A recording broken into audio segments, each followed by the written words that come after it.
I wanted to ask you, right after the other two children came to live with you, did DeFax come to visit you? They did. Okay. And when they came to visit you, did they talk to you about anything that needed to be done in the home? It was just a general conversation about the safety plan that they all, had put in place. Their typical protocol of what they did, and that she would be doing a walk through the house to make sure everything was the way it needed to be. Okay. Did they ever come back and visit you again after that one case? They did. She came back and actually did a walk through the house just to check, make sure everything was the way they expected it to be. If you recall, when was the last time that anyone from DeFax came by the home? There may have been one more visit from her after the kind of walk through the house. I don't know exactly when that date was. It seemed like she was satisfied with the walkthrough, and the last time she came to the house, my understanding was to close out, the DeFax case as far as what she had on the books, and that everything was sufficient. Okay. I believe. Now, you talked about Colt's computer. Did he have a computer in his room? He did. He had a computer in his room, and I had purchased him and Jenny a laptop. Did you know anything about any multiple accounts that he had, or any of the websites that he was getting on? No, I did not. Okay. Do you even know what Discord was? Only time I'd ever heard Discord was with Jackson County, and periodically, only thing I really knew as far as so when I say social media, he didn't have Facebook, nor did I, but Discord and YouTube. If I was asking him, I think there was a couple times I made him show me what he was looking at on Discord, and it was typically all about gaming. And YouTube, he was just doing some, typical kid searches. Did you ever see any communication that he had with any of the people on what we would consider the dark web? No, sir.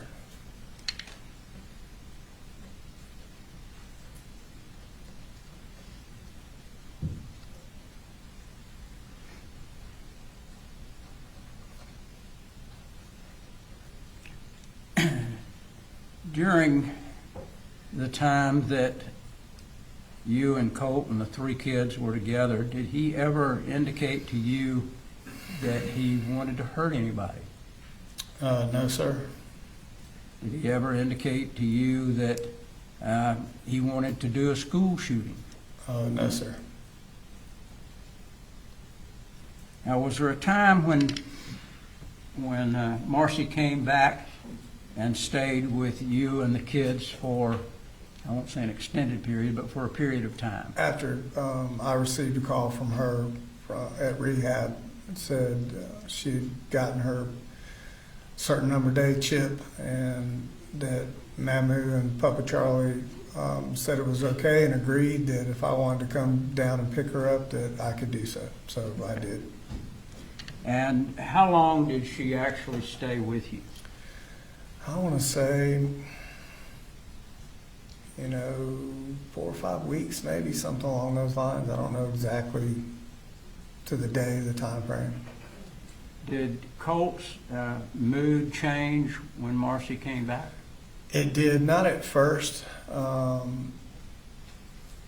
It did at some point kind of change and become a little difficult between those two. In the beginning, not so much. I know Colt was the one, I had a conversation with about going and picking her back up, and he was all for it. I had that conversation with Jenny, Jenny was not so warm to the idea, and we just kind of really kept, little Coley was all about his mama and wanting everybody to be together. We didn't really get into in-depth conversations, but in the beginning, Colt and her were okay. I don't know what or when it started to change, but it just became a little more argumentative, I would say. Okay. And were you doing things with the other two kids during that time period too? Were you taking them places, buying them things? I was. I tried to spread it out with everybody as best I could. Did Colt ever get angry about what you might be buying for Jenny? One particular thing that jumps into my mind is we went to the Tanger outlets to buy school clothes for everybody, and I don't know, I spent $400 or $500 in the Nike store, and I bought, instead of buying Jenny a pair of tennis shoes, I bought her 2 pair of Nike tennis shoes so she could alternate, and I think a sweatshirt, and I think I only bought Colt a Georgia sweatshirt and a purple pair of Nikes, and he didn't like them. Okay. Now, would you say that during that time period, did you do telephone calls or text primarily With during that time period? Marcy or the kids? With everybody. So we text a lot. In the beginning, I was not a texter. I'm more of a pick up the phone kind of guy. Our marriage was based on texts. And, you know, it was just a quicker way for me to communicate with the kids during my day. So I would say the majority was texting. Okay. And when Marcy was there, did there ever come a time where there became a problem between she and Colt? It did. You know, like I said, in the beginning, wasn't nothing really than just kind of disagreements, kind of a little bickering here and there, what have you. And then I want to say somewhere along the line, they had a disagreement. I'm trying to think. I want to say August time frame. We had all that going on, trying to get people in school and whatnot, and they did have, initially, they had a bad day, if you want to call it. They argued for most of the day, and then the second day after that, they had a kind of a serious altercation. Okay. We saw a text message from Colt, I think yesterday, about blood on your hand, that's your fault, and that kind of stuff. Yes, sir. What was that in relation to? So, the way that I had taken it, and I think Colt and I talked about this afterwards, was there was a disagreement initially about him going to school, and I was siding with his mama like this is what we needed to do kind of thing, and he didn't agree with me taking sides kind of thing, and he always kind of held that card about Marcy going, you know, saying she's going to kill him and kill me. So the blood on the hands kind of comment, it was kind of in a back and forth text. I think that that argument between him and his mama, you know, in the back of his mind, he was thinking, you know, she's gonna do this, and when she does do this, that blood will be on your hands. Like, shouldn't have sided with her. I should have always sided with him after she had made that comment, and he had made it in passing that he just had always kind of worried about would she ever follow through with that threat. So that's what. For me, I thought the blood on your hands comment was with, if she ever followed through with this, you know, you're siding with her type of thing, and you should be siding with me. Did you ever think that comment meant that he was going to go out and hurt anybody? No, there was nothing that led me to believe he was out there even thinking about harming anybody. during the time that Marcy was there for that month time period, did she start drinking again? Not that I was aware of. I was pretty dead set on no alcohol or drugs or anything in the house, and just didn't really have it. For my birthday, I was finishing Rockdale County Fire Department, and I had the project manager from Rockdale County for my birthday brought me a pint of Gentleman Jack for my birthday, and I never opened it, and I brought it home initially back, in August, and I put it in the cabinet. When Marcy came back, or I knew she was coming back somewhere in that time frame, I hid that bottle above the linen closet in the bathroom, just up on the very top of the cabinet where nobody could see it. But I didn't drink it, never opened it. But once I put it up there, I actually forgot I'd even had the thing. So at some point throughout the years, Marcy had a way of kind of searching through things and finding, medications or alcohol or anything that may be in the house. And she had found, and I didn't know that she had found that bottle. Colt had made the statement, it was either the day before argument or the one where he pushed her down. He had made the statement that she was drunk. And then after they came into the house, GBI did a search. As I was walking out, I saw that empty bottle sitting up there on top of the linen closet where I'd put it. So I don't know how it got empty. I just know I had put it there and it was unopened. Did you ultimately call Debbie and ask her to come and get Marcy? I did. After the altercation between Marcy and Colt, it was clear it wasn't going to get any better. And so I had called Debbie and said, listen, I think, we need to just take a pause for a second. My initial goal was, when I first picked Marcy up out of rehab, those first couple of weeks, man, she wasn't totally back to Marcy that I knew, but she was very helpful, man. She was really good. We went to church together. She was doing all the right things. She was helping me with school, trying to get him lined up and registered and doing all the right things. So there was this moment I was like, I could really use the help. Give me a little more freedom at work to do what I needed to do. And just overall being a part of the household, and at that point, any little help I could have in the house, I would definitely take. She left, was that on the 15th? So I think it was the 16th. It was the day after the altercation where Colt shoved her down to the ground. I called Debbie and said, you need to come get her and take her back to Fitzgerald.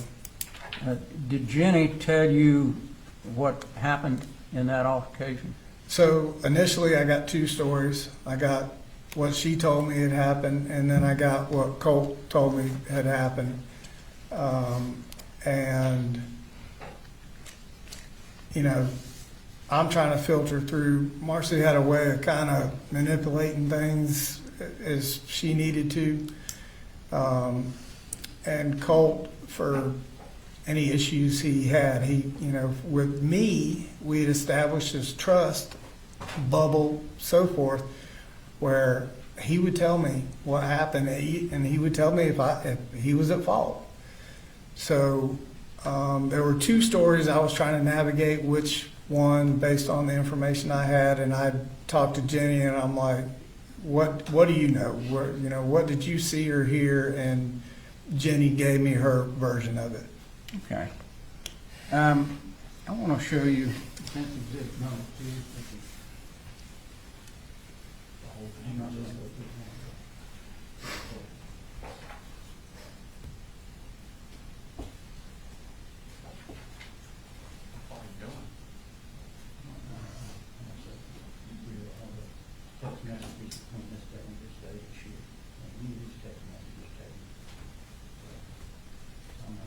So you're not, okay. Okay.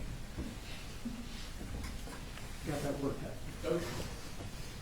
Let me show you what's been marked as exhibit number 2. Okay. These are all the text messages between you and Marcy.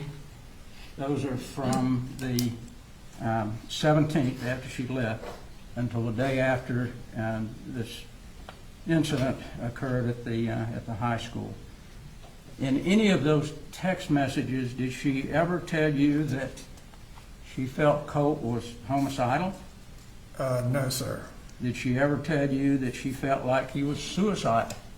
No, sir. Did she ever tell you that he was obsessed with school shooters? No, sir. Did she ever tell you that he was obsessed and looking on the internet at Nick Cruz or any other shooter? No, sir. Okay.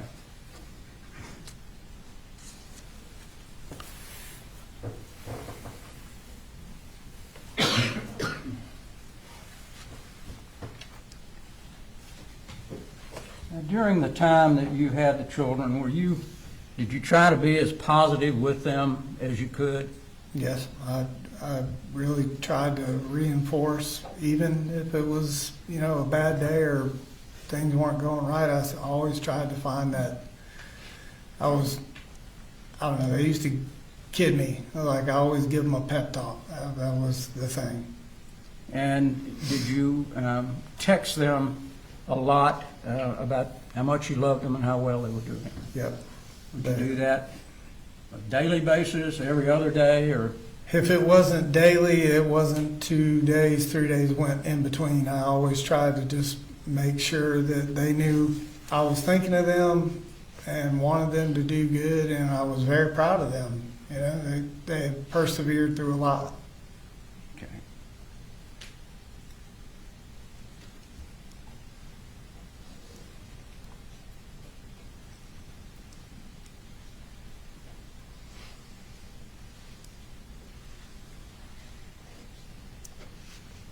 Let's talk about we'll try to get through this before lunchtime.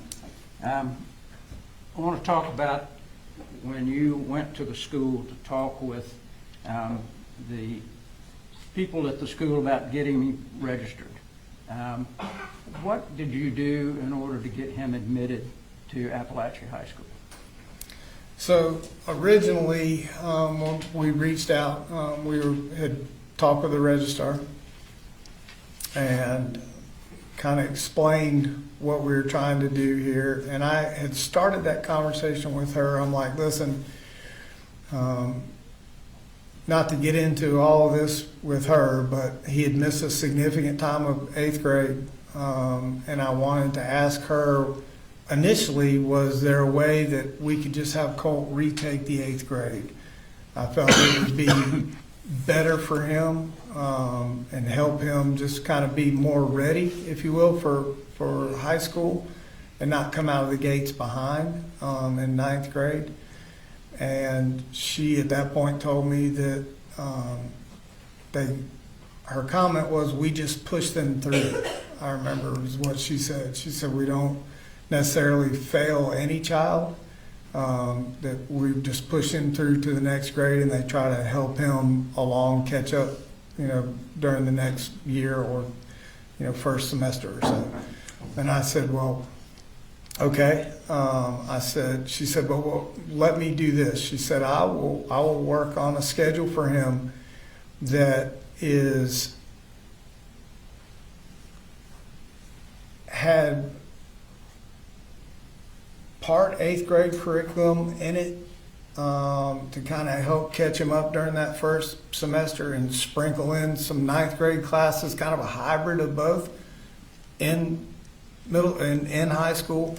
And hopefully by the end of the first semester that he would be caught back up and be current with all the other kids in 9th grade. So that was the initial conversation with getting him registered for school. She said, this is going to take me some time to be able to build this schedule, so he's not going to start with everybody else. And I said, okay, well, when will he start? She said, you're probably looking at him starting a couple weeks later than the rest of the classes and kids. But it'd be beneficial for him to have this kind of setup of classes and schedule and have this start date based on what she was going to help me do. Okay. And is that the reason that there's a gap between the first day of school and when Colt was supposed to Correct. start? Yeah, correct. She was tailoring the schedule to help kind of catch him up from 8th and in that first semester, bring him through 9th and get started. And by the end of the first semester, he might not be right there, but he would be close. Okay. And do you recall the first day that Colt went to school? So I think it was that 14th, 15th, 16th, somewhere in there. I don't have it in front of me, so. All right. And Whatever the day she had said, this is it, this is the day he's starting, I want to say it's the 16th, but without it in front of me, I can't tell you that's exactly. fine if you don't remember. Yeah, that was the day. And I think we saw in text messages yesterday or heard, Colt told you that he loved it, he liked the teachers, he liked the people, and Right. So I received, a flurry of texts from him that said, I love this place or I love this school. And I responded along the lines of, I'm happy, I'm so proud of you. He said, I love the kids here. Everybody's so mature. okay. And did there come a time when you had conversations with Lisa Butler? I did. Colt and I met with Lisa Butler. I know the exact time frame there was in the beginning of school, meeting with her. And I expressed to Lisa Butler that, Colt had been through a lot of things. He had a lot of challenges. And I think in that conversation with her,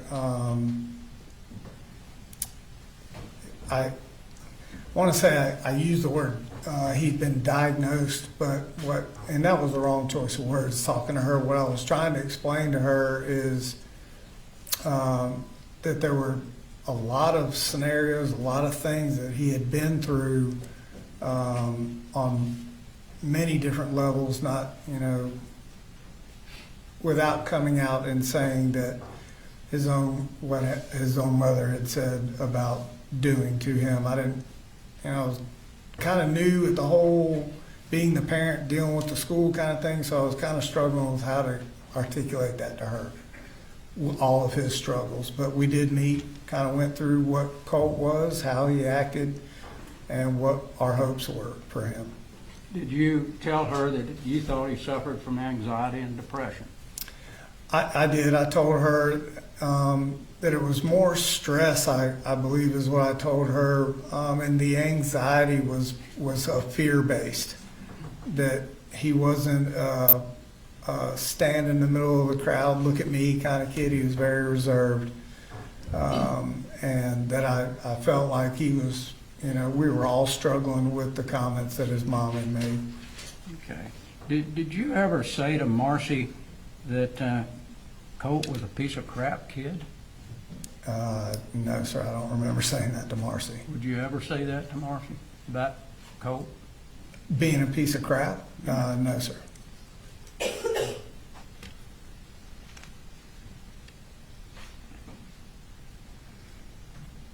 Did you and Lisa Butler talk about getting Colt into some sort of counseling? We did. She had said there was a program called Aware, and it's kind of a specialized type thing where they really worked one-on-one with the child, and she thought this would be a great thing for Colt.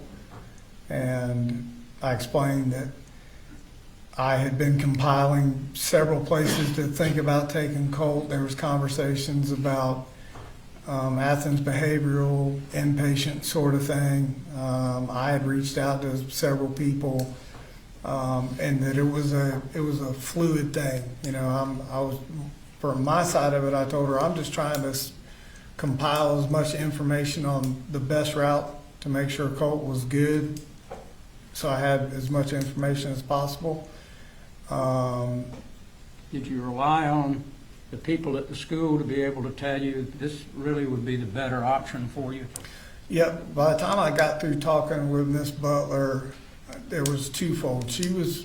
She had some good things to say about Aware, and that had been in the school for a while. It was a great program, good thing. I was looking at it as Colt, after his 7th grade and all that he went through, he didn't have a lot of trust in the schools and school systems and counselors. And I thought, my take on it was, okay, this would be a great thing, kind of twofold. He would get help, he would get the specialized help he was needing, but I explained to Colt that also you will see that high school is different than middle school. They are preparing you for college. Things are different. But it also, I was hoping Colt would see it as he could believe and trust in his counselors and the school system, and that they actually had their, for lack of a better term, their arms around him, and they really cared about his well-being, and wanted to help him, and that he would be doing these things at the school. So it wasn't like he would have to be out of school, going to different places. It was all in the same house, if you will. Okay. And was there a time that was scheduled that you believed Colt would be talked to by the counselor? So my recollection was that September 5th, I believe that was a Thursday, that everything was established, the counselor was set up, and that he would be, I don't know if there was an exact time. I just knew that they would be meeting early that Thursday morning. I think it was Thursday, but it was the 5th. Now, did you know that Debbie had also come up and spoken with Lisa Butler? I did, because Debbie was up staying with us a great deal of time at this point, right? So we had discussed multiple things, trying to understand what would be best for Colt. I wasn't really didn't understand the whole inpatient part of this. I thought, man, he's just going to end up, I just thought that was an extreme measure. Debbie agreed with that. Colt, the conversation I had with him was he wasn't really jazzed about that. And then Debbie and I would use the evenings to kind of formulate a plan. I'm going to work. She was like, I will go up, talk to the school in your place. She's got a good, educational background. Her and Colt are super close. So we would talk about options and what we thought was best for Colt. We'd agree on whatever she was going to say, talk about, options or whatever with Miss Butler or whoever she was meeting with. I would go to work the next day and she would go to the school. So I knew when she was up there and basically what she was talking about, because we talked about it the night before. And did she tell you about the program that she wanted you to go to in Athens? Debbie? Mm-hmm. No, Debbie never brought up the inpatient Athens behavioral inpatient part of that with me. Who brought that up? Was that Marcy? That was Marcy that was kind of on that. And did Debbie have plans to come up and take Colt somewhere? Debbie and I had talked about this Aware, and we both agreed that this would be the best option for Colt. So in my mind, I never had any other thought of, I know I had compiled a bunch of searches and looking at different places and talking to people, but with conversations with Miss Butler, Debbie talking about her, and I agreed that Aware was the best thing for Colt. Okay. Now, you got some paperwork from Lisa Butler. Yes, sir. For that program. Did you fill that paperwork out? Yes, sir. Okay. The state indicated it took you 24 hours or so to fill it out. Did you? Something like that. Okay. Yeah. Why did it take that long? I had to work full time. Wanted to kind of just make sure Colt was good with it. He understood what was happening. And I filled it out, I think, the next day and sent it back. Okay.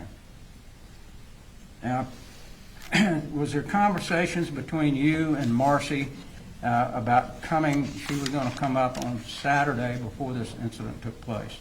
And y'all were going to take Colt to this place in Athens. Was there some conversation about that? So the conversation originally was no.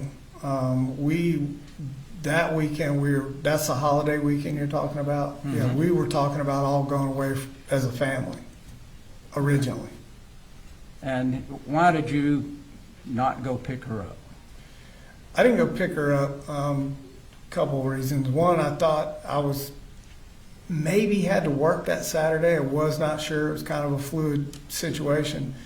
But the kids, Colt and Jenny, they weren't really fired up about her coming back up here, Colt especially after what had happened. So I've been through this enough with her. So I just kind of made the decision that listen, I'm not really sure Tuesday or Saturday if I have to work even for a half a day. So I didn't go down and pick her up because I wanted the kids to be comfortable. I wasn't sure if I had to work. And for me, it's a 9.5-hour round trip to go get her. Did you tell her that you were going to take Colt to the program there in Athens? There was never a set time said to me to go take Colt. She was like, they're open anytime you can take him on a Saturday, I think is what she said. But at this point, during these conversations, we were set for a where and the school. So I had a plan in place. Okay. And I'm sure you're going to be asked, you went to Athens that day, but you didn't take him to that program. I did not. We went to Guitar Center. Okay. You went to a guitar store. Mm-hmm. And did you buy him this hat? Yeah, I bought him, I think I bought him a hat and some guitar strings. And I think I bought him a guitar cord. And it has Fender on it. What does Fender mean? So Fender is the two different type guitars I had bought him at that store. And we would, that's one of those trips that we would use, like the hunting and golfing or whatnot. Music was a bonding kind of thing for us. And sometimes we just went to Guitar Center and he would pick down the most expensive guitar in the store, made me nervous as hell, and he would just sit there and play it. We would just spend hours in Guitar Center just kind of going through guitars and just we didn't never even buy anything a couple of times. We just went in there and let him play guitars and just kind of roamed around looking. Okay. You heard Marcy testify that you threw Colt's guitar across the road. Did you ever do that? Those guitars are so sacred to that boy, and on top of they're fairly expensive. When I heard her make that statement, I wanted to go have my family get that guitar and bring it in here. There's not a scratch on that thing. I don't care what kind of disagreement I'm having with him or her. I would never do that. Was a kind of a very sacred thing between him and I, and we shared a lot of time over guitar. So throwing that thing would not be an option. Okay. Now let's jump to the day of this horrible incident. You leave that morning. Did you take Coley that morning, or did you just go straight to work? No, I try to take Coley to school every single day. We kind of had our own little ritual. Okay, and where were you working? What were you working on at that time? So I was finishing Rockdale County Fire and was engaged in Forsyth County Fire, finishing out both projects. Were you nervous that Colt might not go to school that day? Yeah, there was I think a day before, a couple days before, when he had told me I went to school, and I found out that he didn't go to school. So, I was nervous. Okay. Was there a reason that you would not want to put him in the car, take him to school, and then go to work? Well, there's a couple things. His bus came at a time, it was before Jenny, but it was later in the morning. So I'm relatively new at Kevin Price. I'd taken a day or two off already.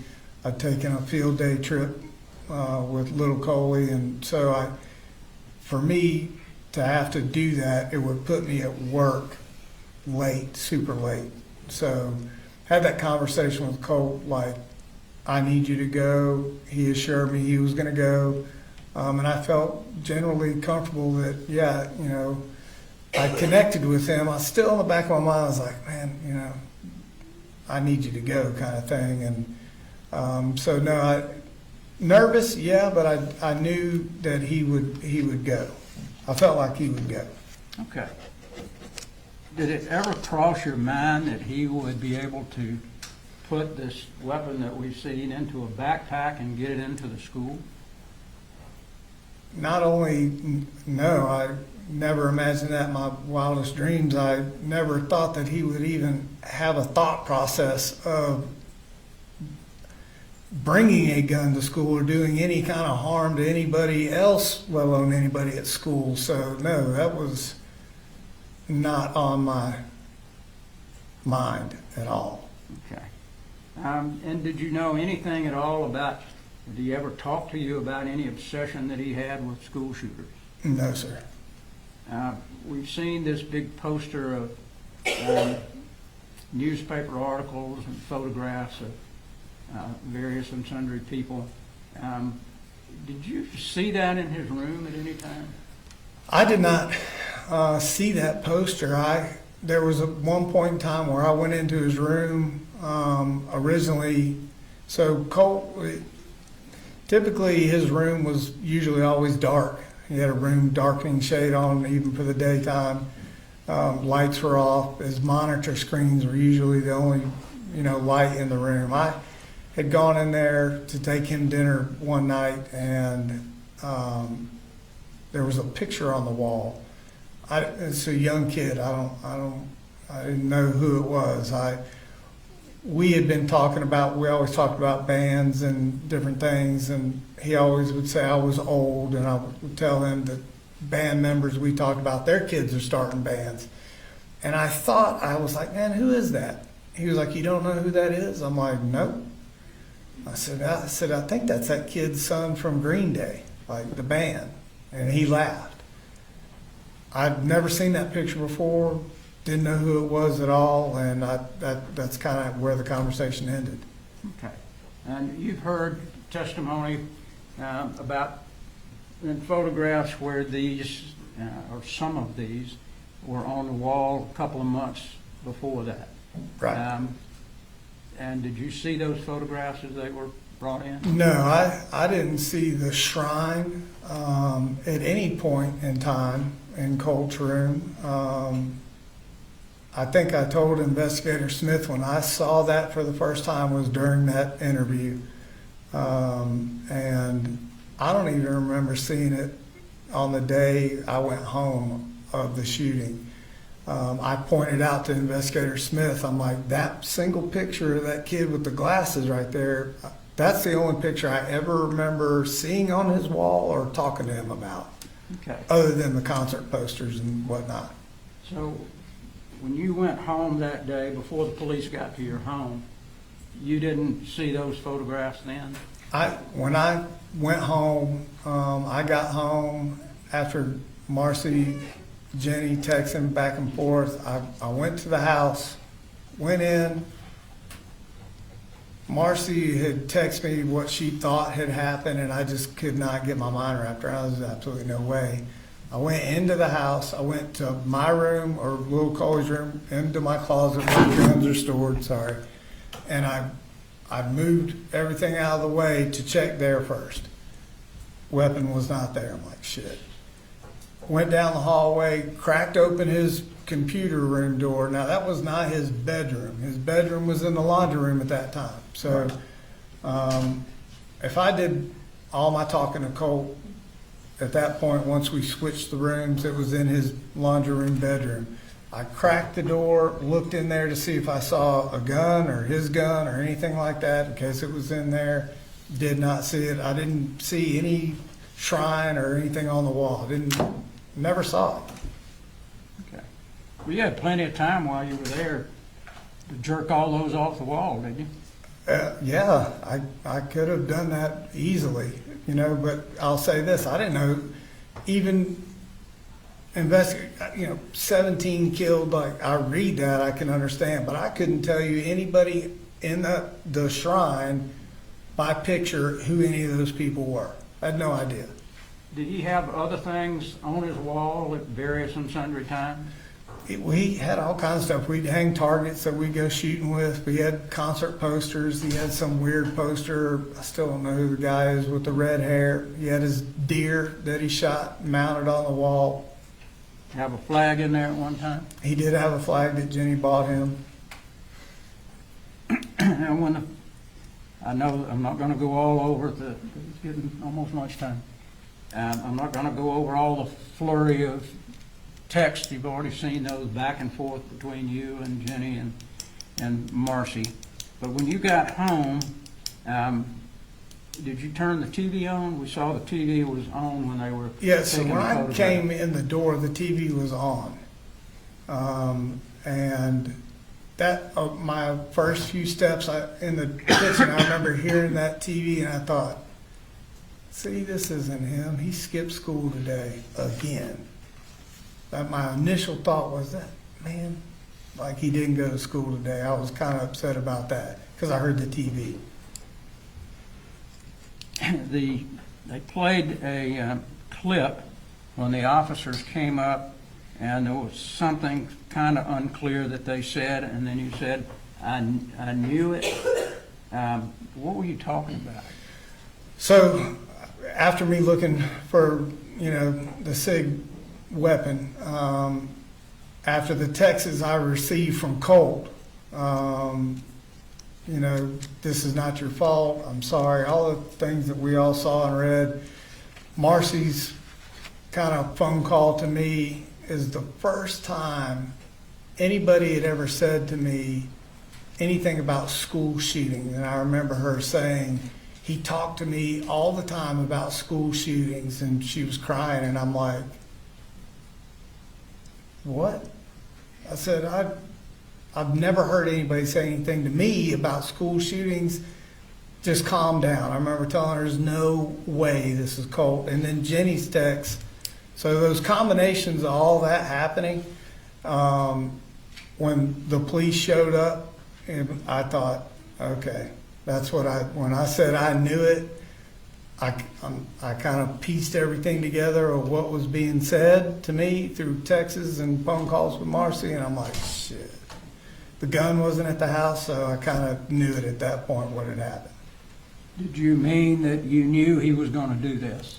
No, that's not what the statement was. Like, I knew he was going to school to do what he did. You heard Jenny testify. Yeah.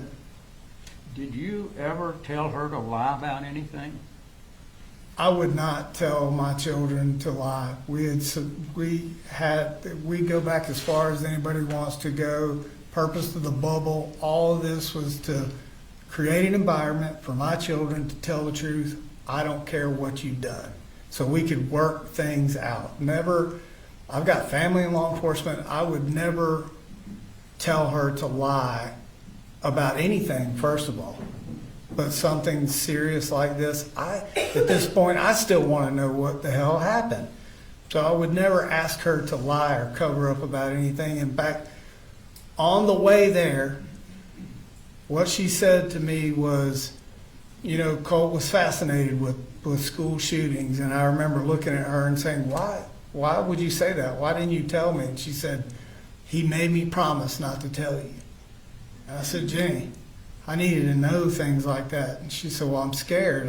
She said, do you think this is what this is about? And I'm like, the interview, and they're talking to me and her. And I said, I'm sure it is. Pulled in that parking lot, sat in that truck. She said, how long do you think this is going to take? I'm like, I have no idea.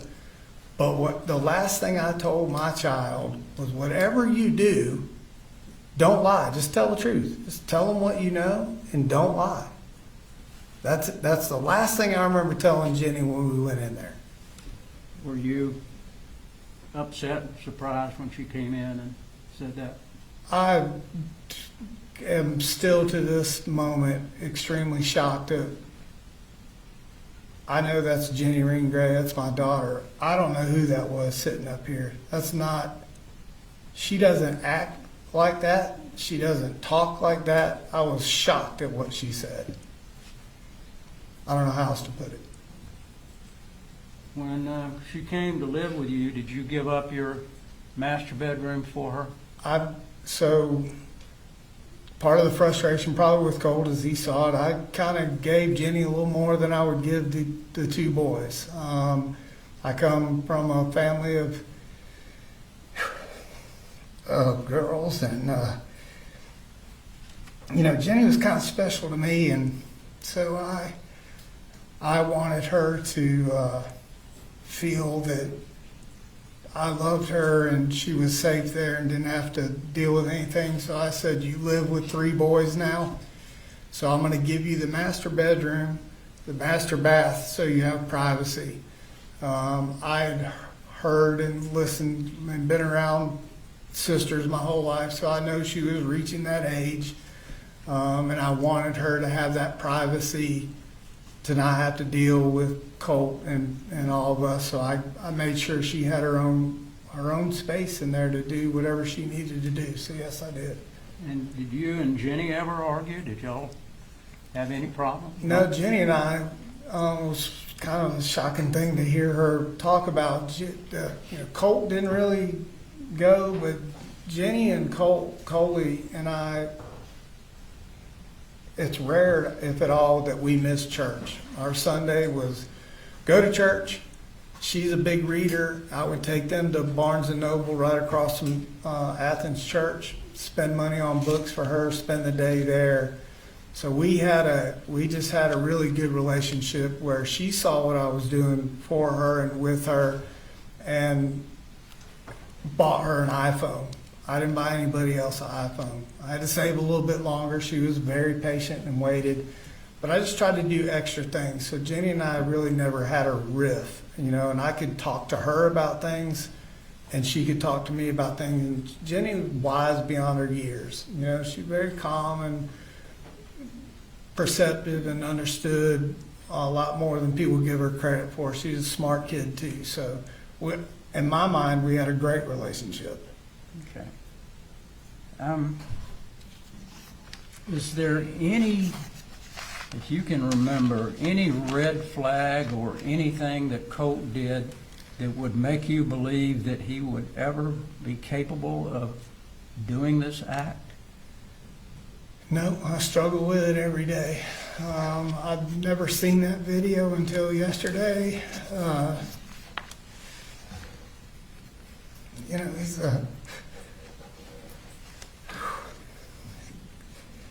He's a good kid.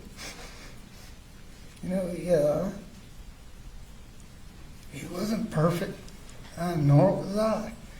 But to do something that heinous, like I don't know if anybody could ever see that kind of evil.